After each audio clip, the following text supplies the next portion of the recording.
Bonjour à tous, j'espère que vous allez excellemment bien. Aujourd'hui, on va débriefer une nouvelle classique flandrienne, une nouvelle semi-classique flandrienne plutôt. C'est à travers la Flandre que nous avons eu aujourd'hui du côté de la Belgique avec une grosse ambiance. Ça, c'est vrai que la Belgique, même le mercredi au mois de mars. T'as du monde sur le bord des routes.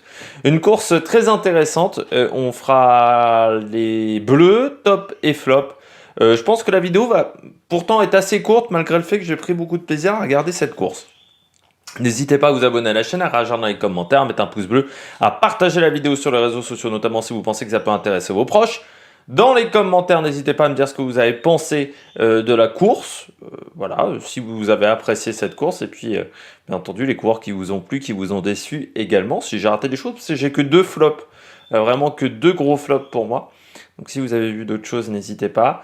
Et puis, quand vous vous abonnez à la chaîne, vous pouvez mettre la petite cloche. Comme ça, vous êtes au courant des dernières vidéos qui sortent sur la chaîne du côté du cyclisme, du côté de la moto, de la Formule 1. Et par exemple, la dernière vidéo en date du côté du cyclisme, c'est le débrief de la roue Tourangelle, épreuve de Coupe de France. Donc on commence tout de suite cette vidéo avec un travers les Flandres qui a été très animé. Moi j'ai regardé vraiment tout parce que, pour tout vous dire, enfin tout ce qui a été diffusé en direct à la télévision française sur la chaîne Équipe, j'étais en train de repasser mes pantalons, en train de regarder la course et vraiment j'ai pris beaucoup de plaisir. J'ai pas repassé très vite. Pour tout vous dire, j'ai mis 3 plombs. Alors déjà, je suis pas un rapide, moi, sur tous les trucs manuels, mais alors là, j'ai mis 3 plombs parce que je regardais vraiment attentivement la course. On a eu quand même un Van Der Poel qui fait une première attaque à 90 bornes de l'arrivée, un Pogacar qui a quand même été présent. Une course qui s'est vraiment décantée à 60 bornes de l'arrivée quand vous avez donc le groupe de 6 qui part et qui va ensuite aller récupérer l'échappée, ce qui fera un groupe de 11. Et derrière, ça ne rentrera jamais. On a laissé partir Van Der Poel. On a été très sympathique avec Van Der Poel aujourd'hui, puisque même dans le final, une fois que Van Der Poel est parti, on s'est un peu regardé derrière en chien de faïence. Il était très fort, mais est-ce qu'il était le plus fort? Je ne sais pas. Mais je pense qu'il y a un moment là, bon, c'est un peu trop regardé, on n'a peut-être pas été lucide, c'est pas toujours facile sur une course comme ça. Et puis moi j'ai bien aimé. Alors je m'étais dit ça lors de la présentation de la course, mais j'avais pas vérifié, donc je voulais pas vous dire une connerie. Mais c'est vrai que je trouvais le profil plus difficile que les années précédentes. Mais bon, j'avais un peu rien dit parce que j'étais pas sûr du tout de moi.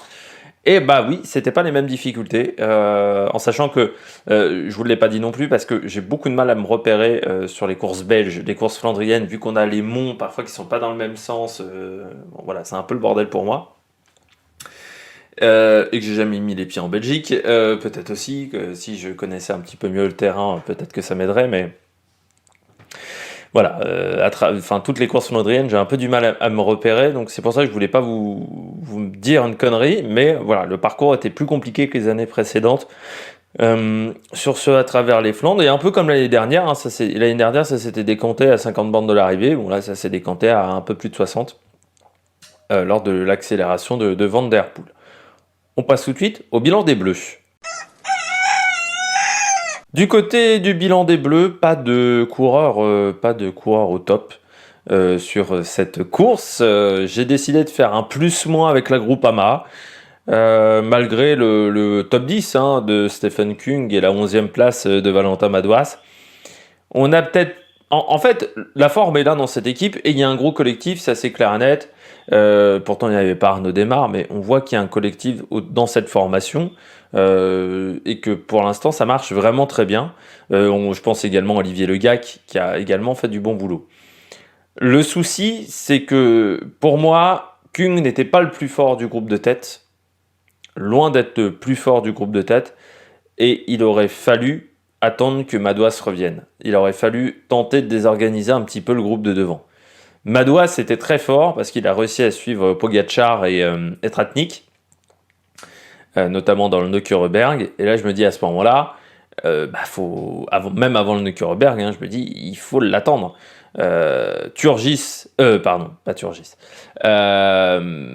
Kung doit arrêter de collaborer dans le groupe de devant parce que face à Kung, face à Benoît, face à Pidcock, il n'a pas la pointe de vitesse pour aller les chercher.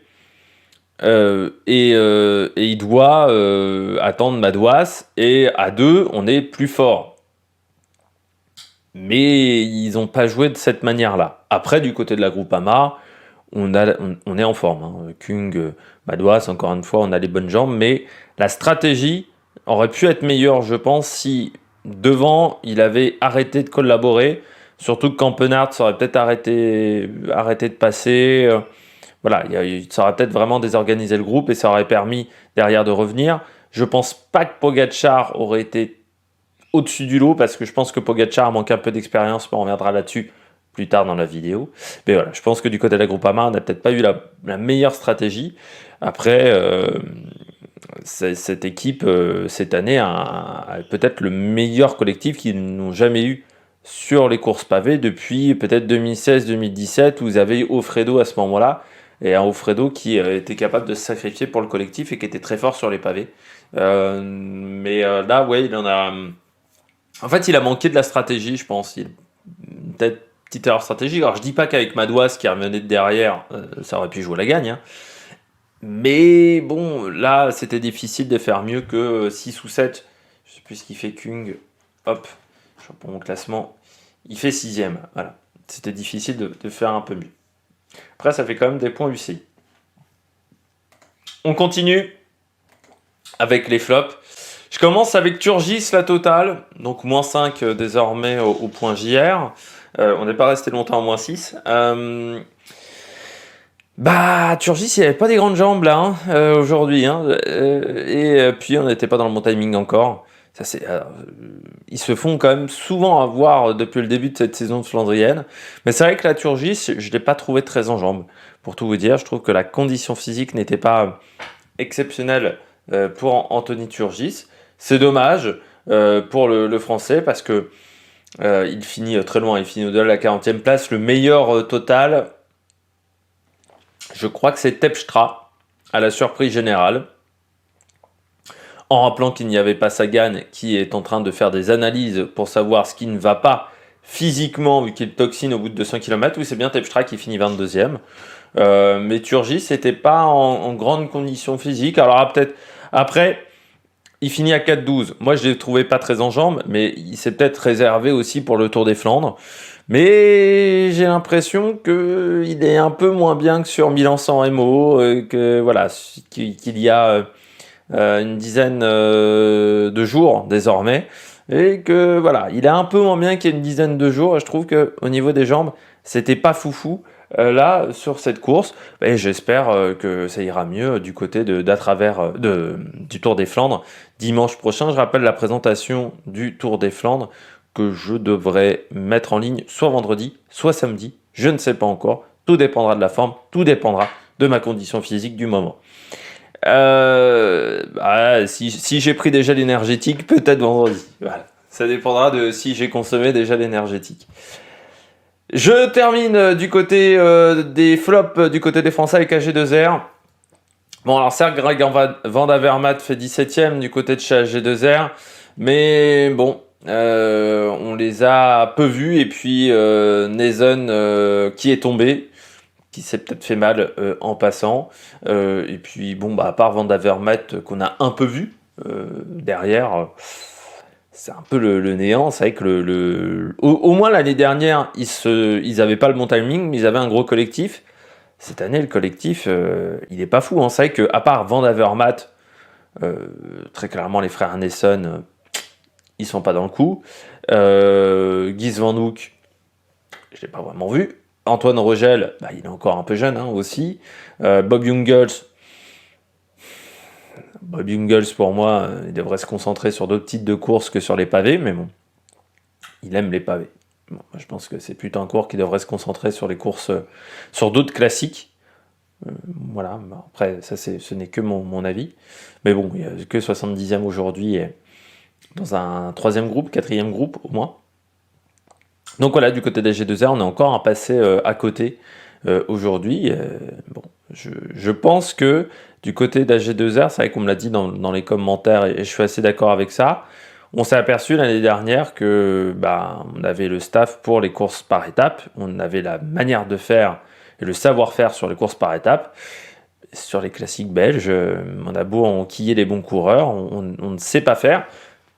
Je rappelle quand même que chez AG2R, on a déjà eu des belles générations. Il y avait eu Turgot, Sébastien Minard, qui était également un bon coureur de classique, et pourtant, il n'y avait pas de grands résultats sur les classiques flandriennes. C'est pas la première fois que chez AG2R, on a une bonne équipe de flandriennes. Sur les 10 dernières années, ils ont quand même eu des pas mauvaises équipes. Je pense que le problème, c'est au niveau du staff, où on n'a pas la culture de ces courses-là. Et ces courses-là, c'est vraiment... il faut avoir l'habitude de les courir, et puis il faut aimer ça, faut une culture. Faut pas simplement être bon. Voilà, il y a un truc en plus sur les classiques courses flandriennes, la science du placement, l'intelligence de course, sentir les coups. Et ça, chez G2R, on l'a peut-être un peu moins que chez les autres, et puis peut-être du matériel un peu moins performant, même si on a des vélos BMC, peut-être qu'ils sont un peu moins performants sur les pavés, parce que BMC n'a pas gagné 150 courses sur les pavés dans son histoire, l'équipe BMC. Pourtant, il y a eu Balan, même Gilbert, ou même si c'était pas vraiment le même Philippe Gilbert que chez De Koninck, ou Van Avermaet, voilà, on n'a pas gagné tant que ça. Donc c'est peut-être aussi une question de matériel. On passe tout de suite aux coureurs au top. Attaque de Marlou! Du côté des coureurs au top, j'ai commencé avec le vainqueur du jour, alors Mathieu Van Der Poel. Alors fort, plus fort que les autres, je suis pas si sûr. Entreprenant, oui. La récompense est logique, c'est lui qui a lancé tous les bons coups, on va dire, à part une fois, à un moment où c'était Pogacar, mais il lance le coup pour la gagne, il lance le coup à 90 bornes de l'arrivée, qui a fait déjà une petite sélection. Dans le final, là aussi, il a bien réagi aussi à un moment. Quand vous avez Campenart qui part tout seul, il a bien suivi. Et puis, deuxième victoire sur cette course-là, il montre que la condition physique est là. Je dis bien que c'était pour moi peut-être pas le plus fort, mais Benoît a peut-être cramé les ailes à un moment en faisant trop. Pidcock est pas mal aussi, mais peut-être qu'il a un peu attendu quand Van Der Poel a attaqué dans le final pour aller rejoindre Benoît. Et c'est 2 dixièmes de seconde, 3 dixièmes de seconde qui ont manqué. Au final, ça fait 5 secondes à l'arrivée. Après, sur le sprint, Tige Benoît, il a pas fait long feu sur le sprint, ça c'est clair et net. Mais du côté de Van Der Poel, c'est quand même intéressant de voir que la condition physique est là, qu'il est en capacité d'accumuler les monts, toujours aussi à l'aise sur son vélo, on l'a vu notamment dans le final de cette course. Et ce qui est intéressant avec Van Der Poel, c'est que le collectif s'est mis à son service. Je pense notamment à Philipsen, qui pourtant pourrait dire moi je suis sprinter, tu cours pour moi, ou un Merlier. Non, on court pour Van Der Poel, il est vraiment le leader de cette formation. Ça c'est intéressant de le souligner. Après, est-ce que c'était le plus fort aujourd'hui? Je suis pas sûr, mais c'était le meilleur tactiquement, il a été très bon. Il s'est pas affolé quand il y a Campenart qui sort. Il a été très fort. C'est logique, on va dire, que ces lauriers lui reviennent à partir du moment où c'est lui qui a lancé tous les coups de la journée. Après, j'avais pas l'impression qu'il était plus fort énormément que les autres, mais peut-être que ce petit truc, ce petit dixième en plus, ce petit rien, ça a suffi pour lui à gagner la course. Mais vraiment, Van Der Poel, il a aussi été aidé peut-être par des coureurs qui l'ont un peu laissé faire. Il ne faut pas laisser faire Van Der Poel, surtout sur une course pavée. Je pense notamment à un moment à Pogacar, quand Van Der Poel attaque à 60 bornes de l'arrivée, Pogacar, il est trop loin à un moment de ce peloton-là. Et puis dans le final, quand Benoît part et que lui part, faut tout de suite aller dans sa roue. Tu peux pas laisser 10 mètres. Si tu laisses 10 mètres à Van Der Poel, c'est fichu. Deuxième coureur au top, Thomas Pidcock. C'est bien de le revoir au top.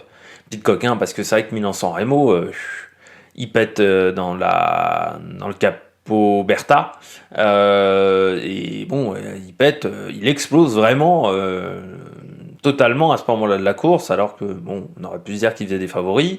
Moi, j'avais pas mis parmi mes favoris à ce moment-là. J'avais dit Pidcock, le problème, c'est que il a fait une longue saison de cyclocross. Peu de coupures entre sa saison de cyclocross et sa reprise sur la route, et je pense que ça a eu des conséquences physiquement.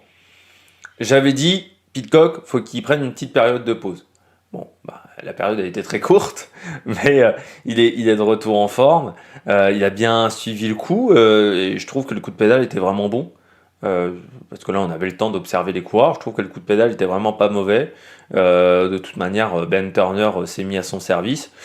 Là aussi, hein, il part avec le temps de retard et ensuite, bah, tu peux pas revenir, quoi. Hein, c'est fichu, mais il a bien roulé aujourd'hui Pidcock. C'est rassurant pour le Tour des Flandres parce que c'est vrai que jusqu'à maintenant, on l'avait pas vu. Thomas Pidcock, pardon, il avait été inexistant, que ce soit sur les Flandriennes, mais également sur d'autres courses. Donc là, c'est intéressant de le revoir et le coureur britannique est toujours au top. Je continue avec Kelland O'Brien, le coureur de la Bike Exchange. Alors j'aurais pu mettre Polite, mais Polite, on sait qu'il est capable de faire ce genre de choses, de partir en échappée et d'avoir une très grande résistance. Par contre, Kelland O'Brien, moi ce coureur-là, je ne le connaissais pas, l'Australien. Coureur de la bike, enfin je ne le connaissais pas sur la route, je l'avais vu un peu sur la piste, notamment aux Jeux Olympiques. Mais sur la route, je ne le connaissais pas, et bah il a été très bon. Très bon, alors c'est sa deuxième année chez Bike Exchange, enfin pas vraiment sa deuxième année. Il a commencé chez Bike Exchange le 28 septembre 2021. Il a fait 2 années en continental dans des équipes australiennes, et puis donc voilà, il était sur la route.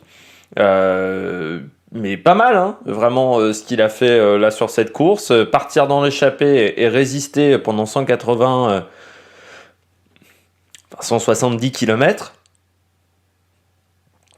c'est solide pour le coureur australien. Grand gabarit, hein, 1m92 pour 79 kg, donc gabarit idéal pour les pavés. Deuxième du championnat d'Australie sur route l'année dernière, et troisième sur le contre-la-montre. Des bonnes qualités de rouleur, bien entendu, hein, quand on vient de la piste. Mais il a été très très bon. Et puis, jeune coureur, hein, 23 ans seulement. Bon, voilà, il arrive chez les professionnels. Il vient de la piste. C'est très prometteur, je trouve. Surtout quand tu regardes un petit peu ses résultats en Australie. Il y a eu vraiment des résultats intéressants dans sa carrière déjà. Donc, vraiment très intéressant de le voir. Et puis, il faut avoir une grande résistance physique pour faire ce genre de numéro. Hein. J'en avais parlé déjà avec Johan Jacobs. Et puis, chez Bike Exchange, bon, on n'a pas forcément le coureur pour les classiques flandriennes. Donc là, ce qu'a fait Kelland O'Brien, c'est bien. On a peut-être découvert un nouveau spécialiste des flandriennes en Australie. Hein. On a eu, bien entendu, Stuart O'Grady. On a eu également, sur les dernières années, on avait eu Matthew Eman. Qui avait été très bon sur ce type de course, bah, peut-être que Kelland O'Brien, c'est la nouvelle génération, et encore une fois, à 23 ans, on voit que le cyclisme australien se porte très très bien. On en avait parlé il y a quelques vidéos avec Caden Grove, je crois me rappeler. Là, on voit que le cyclisme australien se porte très très bien, et là, la capacité de découvrir des nouvelles pépites. Et puis, je termine avec Pogačar. Alors Pogačar, ça a quand même été pas mal aujourd'hui. Alors certes, bon voilà, il se retrouve dans un deuxième groupe. Il remporte quand même... non, il est deuxième derrière Tratnik du sprint de ce deuxième groupe, à 2 minutes. Il a fait preuve d'inexpérience. C'est-à-dire, quand tu connais pas ces courses-là, c'est toujours un petit peu compliqué. Après, bon, moi je l'ai vu rouler sur les pavés, hein, parce que je regardais à certains moments voir au niveau de la technique. Ça me semblait pas mal quand même, hein, ce qu'il faisait sur les pavés. Pogačar... Mais sur le placement, et il l'avait dit en interview la veille, j'avais lu une interview de Pogačar, il l'avait dit, ce qui m'inquiète le plus, ce ne sont pas les pavés, c'est l'approche des pavés. Ce sont ces petites routes étroites qui m'inquiètent parce qu'il va falloir frotter. Et c'est là où ça a fait la différence aujourd'hui. Hein, quand Van Der Poel attaque, bah, lui, il est un peu trop loin à ce moment-là. Bon, ensuite, quand il ressort, il est costaud, la condition physique est là. Je le mettrai quand même pas parmi mes favoris sur le Tour des Flandres. Parce que je pense que l'inexpérience sur le Tour des Flandres, ça se paye cash, comme sur Paris-Roubaix, c'est des courses où il faut les avoir fait déjà 2, 3, 4 fois pour être performant. C'est rare les vainqueurs qui s'imposent dès leur première ou deuxième participation. Même un Sagan a mis beaucoup de temps à s'imposer sur ces courses-là. C'est des courses qu'il faut respecter et c'est des courses qu'il faut appréhender. Et pour cela, il faut de l'expérience et c'est ce qui a manqué un petit peu aux coureurs slovènes. On passe tout de suite au bonnet d'âne. 2 bonnets d'âne aujourd'hui, ce sont 2 équipes. Je commence avec la Quick Step. Je vais pas vraiment me répéter. Vous avez compris ce que j'ai dit sur la Quick Step ces derniers jours, hein. J'en ai parlé encore sur la route Tourangelle pour vous dire non, c'était pas la route Tourangelle, pardon, sur la présentation de cette course à travers les Flandres, j'en ai encore parlé. Bon, bah là, le seul, c'est Ch'Temle qui finit 14e. Derrière, on est très loin, hein, que ce soit Stibar, Van der Berge, De Klerk, Steen Stils, avec un Jacobsen qui abandonne. Encore une fois, Jacobsen, je pense que c'est des courses qui sont trop difficiles. C'est un bon sprinter, c'est un très bon coureur, mais de grands tours. C'est pas forcément. C'est déjà bien d'être un grand sprinter, hein. Cipollini, ça lui a fait sa carrière. Mais Cipollini, bon, il était pas bon sur la classique non plus. Bah, là, Jacobsen, c'est un peu pareil. C'était trop dur. Trop dur aujourd'hui sur ces courses et il a souffert. Et Yves Lampart, bah, il n'est pas au top de sa condition physique, mais bon, du côté de Quick-Step, putain, c'est quand même un peu. Ça fait mauvaise presse, quoi. Alors, Julien Lafilippe ne fera pas le Tour des Flandres, parce que ça a été envisagé. C'est pour vous dire quand même qu'ils sont un peu dans la dèche, parce que pour envisager de changer le programme d'un coureur aussi important qu'Alaphilippe, c'est qu'on est vraiment dans un sacré merdier chez Quick-Step, et que je pense que il ne faut pas s'attendre à une victoire sur le Tour des Flandres, même si on sait la qualité de certains coureurs, même si on sait que c'est une équipe qui adore ce type de course-là, qui ne se fait jamais avoir. Là, physiquement, c'est pas suffisant. Même Casper Asgreen, bon, à part miracle sur le Tour des Flandres, il n'y en aura aucun sur le podium. Voilà, c'est triste. Bon, je pense que Quick-Step bossera l'année prochaine largement là-dessus, mais cette année, ça sera pas pour eux. Et puis, je termine avec la Trek. Alors, moi, beaucoup avaient mis, j'ai vu même sur les réseaux sociaux des spécialistes du cyclisme mettre Pedersen favori de cette course. Moi, je me te dis, c'est pas vraiment son parcours favori, c'est un peu pentu quand même aujourd'hui. Et bah, c'était un peu trop difficile pour Pedersen. Mais je m'attendais à un peu mieux d'Edward Theuns, par contre. Edward Theuns, seulement 54e de la course. Pour moi, pour Pedersen, c'était trop compliqué. Et puis, on les a beaucoup vus. Quinn Simon, Tom Skunge, qui ont fait quand même du boulot. Pas mal de boulot en début de journée. Pour finir 54e, ils doivent avoir les boules, les deux, de s'être dépouillés comme ça. Du côté de la Trek, là encore, on n'est pas habitué à être performant sur ce type de course, plus que ça. Et surtout, je pense que quand tu vois l'effectif, c'était pas forcément. Pour moi, Pedersen, c'était pas suffisamment fort pour être favori. Ça m'intéresse, même si. Mettez-moi dans les commentaires si vous pensiez que Pedersen, si pour vous, il était favori avant le début de la course. Parce que moi, très clairement, pour moi, quand il y en a des qui ont mis Pedersen favori, je me suis dit, non, c'est pas le type de parcours que. Qu'est-ce qui vous a fait dire que Pedersen pouvait être parmi les favoris? Parce que ça m'intéresse, parce que moi, très clairement, je l'avais pas, hein, Pedersen favori. Donc ça m'intéresse de savoir qu'est-ce qui vous avait fait pencher dans la balance, de le mettre, de vous dire, tiens, j'ai peut-être fait un pari sur les entreprises de paris sportifs sur Pedersen, ou le mettre parmi vos favoris, parce que moi, très clairement, j'avais pas le sentiment que c'était le mec qui pouvait être performant. Et il finit 69e. Pour moi, c'était trop dur pour Pedersen, mais c'est con d'avoir roulé autant pour au final des résultats aussi moyens, parce que les treks, on les a beaucoup vus à l'avant de la course, mais ça avait fait un peu comme la Movistar sur certaines épreuves, c'est-à-dire qu'on les voit beaucoup rouler, et derrière, il n'y a pas grand-chose qui se passe. Bon, c'est la fin de cette vidéo, j'espère que vous avez aimé la regarder. N'hésitez pas à vous abonner à la chaîne, à réagir dans les commentaires, à mettre un pouce bleu, à partager la vidéo, notamment sur les réseaux sociaux. Du côté des Flandriennes, donc, on se retrouve pour la présentation du Tour des Flandres. Le deuxième monument pour moi.